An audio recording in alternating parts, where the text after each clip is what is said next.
Going, everyone. So throughout my first year at UNH, I was mostly focusing on my academics. I'd sit at the front of my classes, make sure the professors knew my name, and other things of that nature. I sometimes like to plan out each step of my life way too far into the future, and I knew I'd be off campus for at least one semester for when I went to study abroad. This being the case, I didn't even consider a semester in the city a viable option for me. I'd seen previous fellows talk about it in multiple classes, and it seemed like a great opportunity, but it just wasn't in the cards for me. Now, I'd been applying to internships for weeks leading up to when we were shut down, applying to about 21 in total. My logic in that was that if I applied to enough, not everyone will reject me. Not everyone can say no.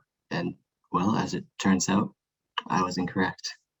So over the course of those next few weeks, I received 21 notifications that I was not selected for those internships. That rattled my confidence a little bit, and I knew there had to be a better alternative.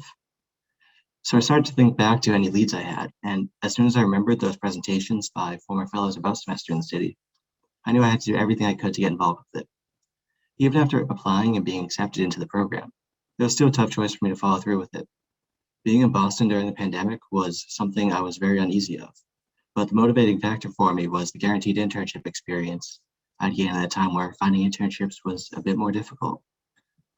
When I arrived, I was feeling a bit anxious about starting my internship at All in Energy.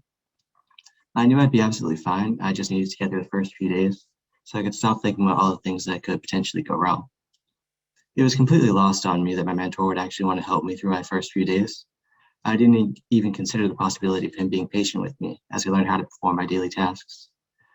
On my first day there, contrary to what I thought was going to happen, he took the time to explain everything about the organization to me. This patience and dedication to all of his employees I've seen throughout the course of the semester really made a huge difference in my progress. And as the semester comes to a close, I've started to look back on my experiences and how far I've come. I started out thinking the difference I make is so marginal that it wouldn't matter what I did. I was wrong. I thought I wouldn't find anything to be passionate about while I was here. I was wrong. I wasn't even sure if some of the lessons we were learning in class were going to be valuable outside of the context of this internship. And once again, I was wrong. I had preconceived notions about what I thought I knew at every step of the process, and none of those assumptions turned out to be true. I've improved upon more skills this semester than I ever thought possible at the start. I've been wrong a lot throughout this semester, but one thing I know for a fact is that this was an immeasurably important experience, and one I know I won't forget. Planning out every step of your life can be a good thing, but I believe it's better to cast away those preconceived notions and figure out what works best for you, free of judgment.